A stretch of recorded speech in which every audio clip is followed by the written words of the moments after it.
malaki ang maiaambag ng sin tax bill.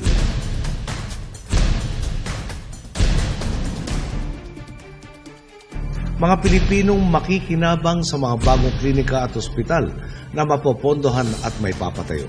Mga Pilipinong maililihis sa bisyo ng paninigarilyo at labis sa pag-inom. Lilinawin ko rin lang po sa mga magsasakang nabulungan ng agam-agam ng ilang sektor na kontra sa batas na ito. Wala po kayong dapat ikabahala. Subalit hindi pa po tayo makukontento rito. Dahil ang hangad natin, kalusugan pangkalahatan. Nagsisimula ito hindi sa mga pagamutan, kundi sa loob mismo ng kanya-kanya nating tahanan.